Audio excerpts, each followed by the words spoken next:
नमस्कार प्यारे विद्यार्थियों, कल हमने पढ़ा था विविध प्रश्नमाला के प्रश्न क्रमांक 1 से 4 तक। आज है प्रश्न क्रमांक 5। यदि एक समांतर श्रेणी के n पदों का योगफल 3n² प्लस 5n है तो 164 इसका कौन सा पद होगा। यानी यह दे क्या रखा है, n पदों का योगफल, यानी दे रखा है आपके sn बराबर क्या दे रखा है 3n² प्लस 5n। यहां अगर मैं n का कोई मान प्राकृत संख्या में रखूं, n बराबर 1 रखूं तो वो एक पद का योगफल आएगा। अगर 2 रखूंगा तो वो 2 पदों का योगफल आएगा। ऐसा करके और हम एक Sn में श्रेणी प्राप्त करेंगे और उस Sn श्रेणी से हम समान श्रेणी प्राप्त करने के पश्चात ये अंत में पूछा है 164 इसका कौन सा पद है, यानी अंतिम पद जो देर का है वो कौन सा, यानी n क्या है वो ज्ञात करना। तो सबसे पहले यहां n बराबर में क्या रखने वाला हूं, 1 रखने पर। तो यहां आया 1 बराबर 3 गुणा 1 का स्क्वायर प्लस 5 गुणा 1।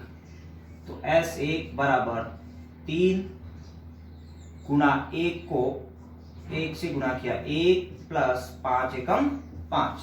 तो S1 बराबर 3 प्लस 5। S1 बराबर आया आपके क्या 8, यानी एक पद का योगफल आ गया आपके क्या 8। यानी पहला पद जो है वही योगफल में आया। ऐसे ही n बराबर 2 रखने पर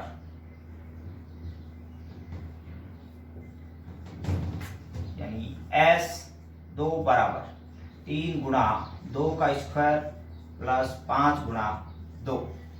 S2 बराबर 3 गुणा 2 का वर्ग होता है 4 प्लस 5 दुए 10। S2 बराबर 3 चौके 12 प्लस 10, यानी S2 आया आपके कितना 22। यानी S2 से हम क्या ज्ञात कर सकते हैं A2। तो A2 बराबर क्या होता है, A बराबर होता है S। A1 और S1 तो आपके यहां दे रखा है कितना 8, ऐसे आया है। S2 आपके आया है कितना 22। ज्ञात करना है क्या A2 ज्ञात करके अपने पास क्या आ जाएगी, एक श्रेणी आ जाएगी।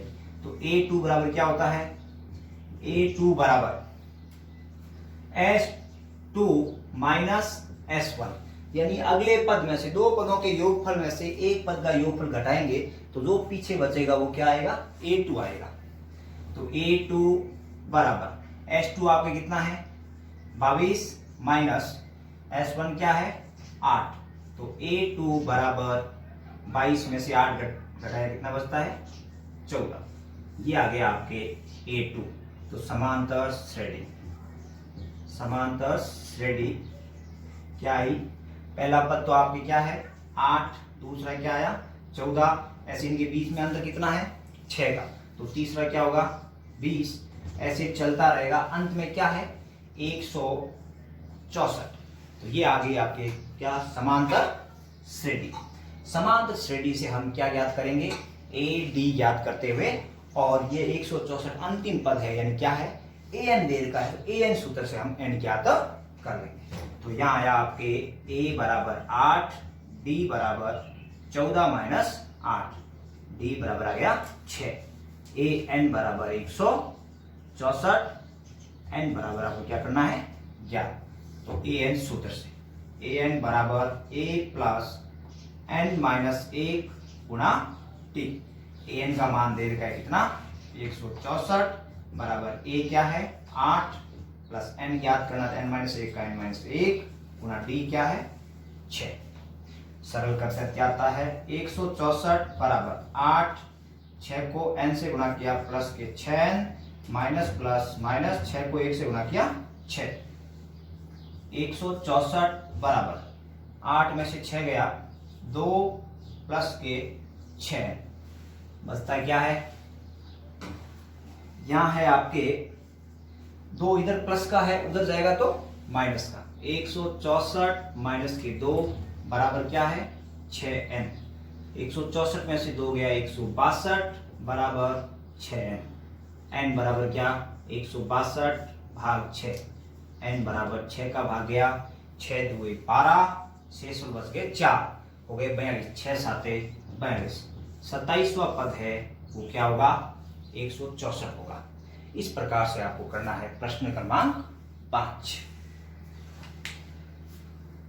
6, यदि एक समान श्रेणी के प्रथम n पदों का योगफल Sn है तथा S2n बराबर 3Sn है तो S3n अनुपात Sn का मान ज्ञात कीजिए।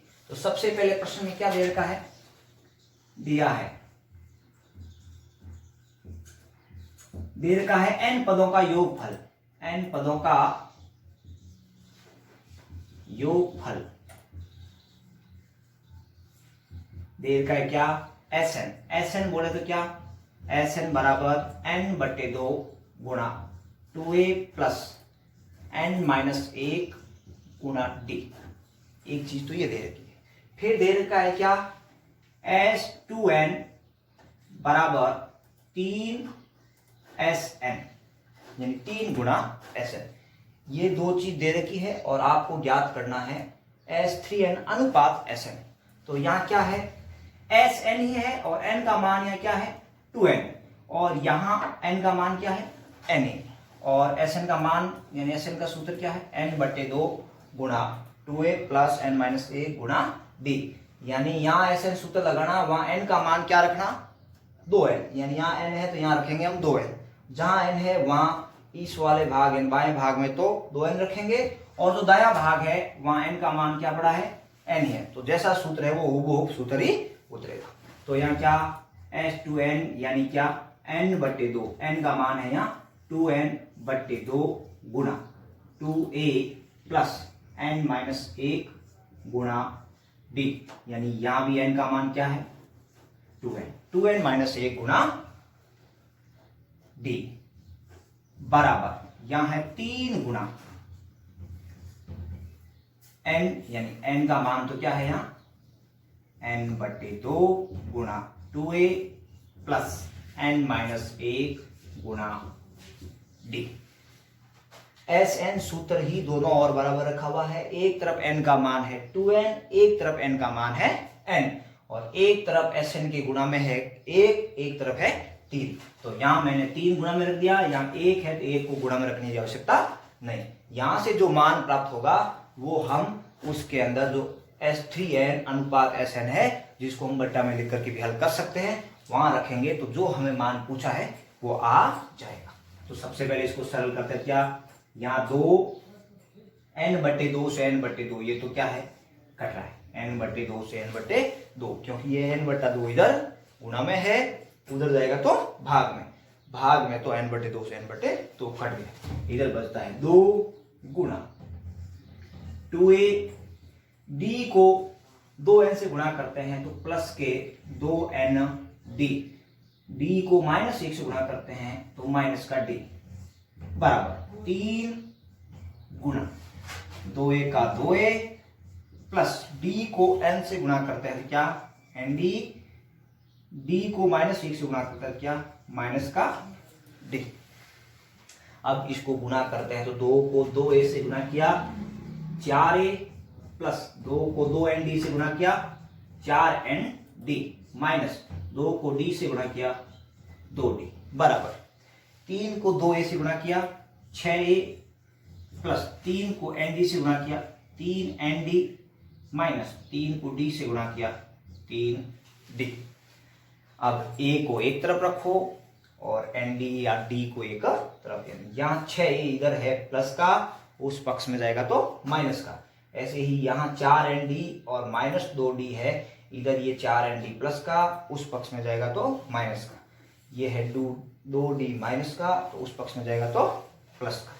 ऐसे ही क्या आया 4a, ये 6a उधर ले जाते हैं तो क्या हो गया माइनस बराबर, इधर बचता क्या है 3nd माइनस के 3d, ये 4nd प्लस का इस पक्ष में लाए तो क्या हो गया माइनस के 4nd, ये 2d इधर माइनस का इस पक्ष में लाए तो प्लस के 2, 4a माइनस 6a तो यानी 2a बच गया किसका माइनस का, 3nd है प्लस का 4nd है माइनस का, तो माइनस का nd, 3d है माइनस का 2d है प्लस का, माइनस के डी, माइनस का क्या, डी। अब यहां आपको -2a बराबर माइनस के एन डी माइनस डी, यानी यहां अगर हम ऋणात्मक चिन्ह से गुणा करते हैं, ऋणात्मक से गुणा करने पर तो माइनस को माइनस से गुणा किया, माइनस को -2a से गुणा किया, क्या आ गया, प्लस का 2a बराबर, ऐसे ही माइनस के एन डी को माइनस से गुणा किया एन डी, और ऐसे ही माइनस डी को माइनस से गुणा किया, हो गया आपके प्लस का डी। ये हो गया आपके समीकरण क्रमांक 1। अब प्रश्न में ज्ञात क्या करना है, S3n अनुपात Sn, यानी इसको अनुपात को हम भाग में भी लिख सकते हैं, S3n बट्टे Sn। Sn सूत्र ही रखना, यहां Sn सूत्र रखेंगे तो n का मान क्या रखेंगे, 3n, और यहां Sn सूत्र रखेंगे तो n का मान क्या रखेंगे, n रखेंगे। तो जैसे n बट्टे 2 यानी 3n बट्टे 2 गुणा 2a प्लस n यानी 3n माइनस 1 गुणा d बट्टे यहां Sn यानी Sn का सेम सूत्र, n बट्टे 2 गुणा 2a प्लस n माइनस 1 गुणा d, n बट्टे 2 से n बट्टे 2 तो कट गया, बचा क्या, 3 गुणा 2a, यानी 2a का मान समीकरण क्रमांक 1 में क्या पड़ा है, n d plus d, plus d को 3n से गुणा किया, 3n डी, माइनस d को माइनस 1 से गुणा किया, माइनस का d बटे 2a के स्थान पर समीकरण 1 से वही मान रखना, क्या, एन डी प्लस डी, और d को n से गुणा किया प्लस के एन डी, और d को माइनस 1 से गुणा किया, माइनस का d। अब यहां क्या है, एन डी और 3n डी हो गए कितने, 4n डी, 3 गुणा 4n डी, ये d है इधर प्लस का, ये है माइनस का, ये दोनों तो कट गए, बट्टे में क्या है, एन डी और एन डी जुड़ा क्या हो गया, 2n डी, और ये d है प्लस का, ये माइनस का, ये भी क्या हो गया, कट गया। अब 3 को 4 से गुणा करते हैं, क्या आता है, 12n डी बट्टे क्या है, 2n डी, एन डी से एन डी कट गया, 2 का भाग 12 में कितनी बार गया, 6 बार, यानी S3n अनुपात Sn का मान क्या आएगा, 6। इस प्रकार से आपका है प्रश्न क्रमांक 6।